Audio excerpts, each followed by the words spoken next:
Donc bonjour, alors Quentin Sénicourt en BTS agronomie production végétale, première année.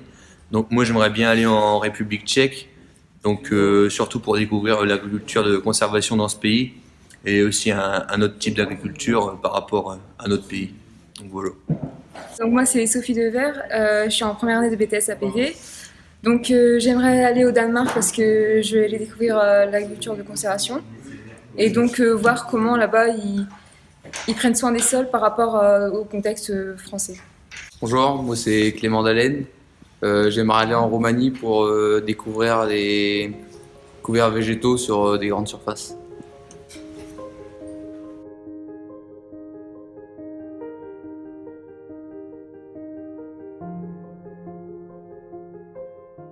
Vous qui êtes agriculteur, enseignant, directeur de lycée agricole ou même étudiant, peut-être que vous ne comprenez pas encore toute l'envergure de ce projet qui est vraiment une manière d'apprendre l'agroécologie par l'expérience.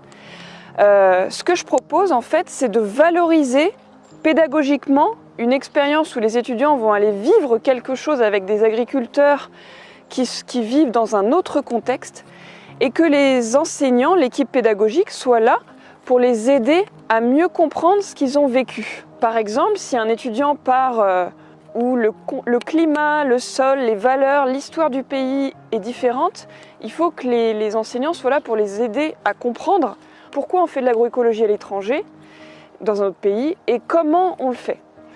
Donc c'est vraiment une pédagogie de projet, et l'idée c'est que les jeunes s'impliquent et soient valorisés en créant des supports de communication, en créant des supports pédagogiques qui sont réutilisés ensuite dans l'enseignement agricole. Comme ce petit arbre qui est ici, on crée de la fertilité pour que les projets démarrent, donc en éveillant un petit peu la curiosité des jeunes, en leur montrant ce que c'est d'aller à la rencontre de l'autre. Et aussi, une fois que la fertilité est créée, on va semer un projet. Et pour que la plante se développe bien, il faut un enracinement profond et puissant. Et ça, c'est du savoir-être et du savoir-faire. C'est peut-être les meilleurs outils à mettre dans la boîte à outils de l'agroécologie demain pour avoir des projets vraiment qui se développent bien grâce à un enracinement bien développé.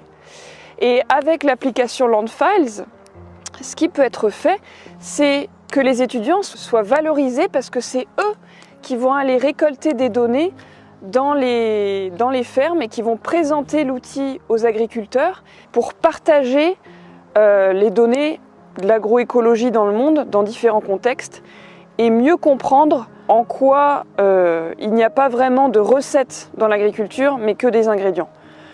Et les ingrédients sont souvent les mêmes, peu importe le contexte. Donc si ça vous intéresse, je vous invite vraiment à explorer un petit peu plus ma chaîne YouTube et à vous demander comment dans votre lycée agricole vous pouvez peut-être démarrer un petit projet les agronomes.